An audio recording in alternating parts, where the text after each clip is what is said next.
Today we're going to learn about web design versus web development and the difference between the two. So, web design is basically the plan. If you're building a house, you need a structure, you need a plan. So, web designers are the people that choose colors and layouts to match the purpose of the website, which is being developed, such that it's easy for people to navigate that website. So web design involves the creating and organizing of all the parts you see on a website. So where the buttons will be placed here and there. So they use special software, e.g. Figma, Adobe XD, to build the designs that adhere to the principles of design, which you're going to learn in this course, so that they may look beautiful and fit different screen sizes. So that is what we call responsivity, fitting different screen sizes.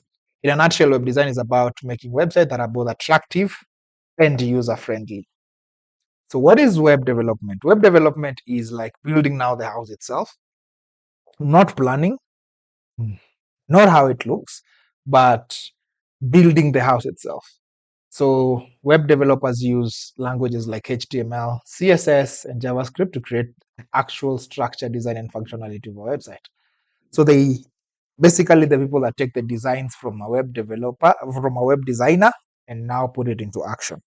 So the difference between web design and web development is that design is primarily concerned with the visual aesthetics and user experience of a website, and web development focuses on building the functional aspects of a website, which you use languages like HTML, CSS, and JavaScript. So we're not going to use these languages in this course. This course is beginner friendly, and we are going to use what we call content management systems, which you're going to learn. So as we have said, web design involves aesthetics and user interaction. Web development deals with the technical implementation of the actual website. So what are the requirements of web development?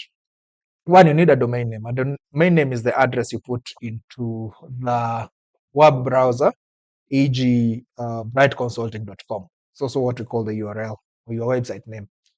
You have web hosting. Once you have a domain name, you need to host those files. You need to host those HTML, CSS, and JavaScript files so that you have the actual website. Then you need the website files themselves, which are your images, your HTML, your CSS, and your JavaScript, and other media. If let's say you have PDF documents, that's why this part of website files. And then the content management system, which is optional. You can choose to hard code by writing your HTML, CSS, and JavaScript, or use what we call a content management system, which you're going to learn, which is a software which will help you create, manage, and update your website content without needing to code anything.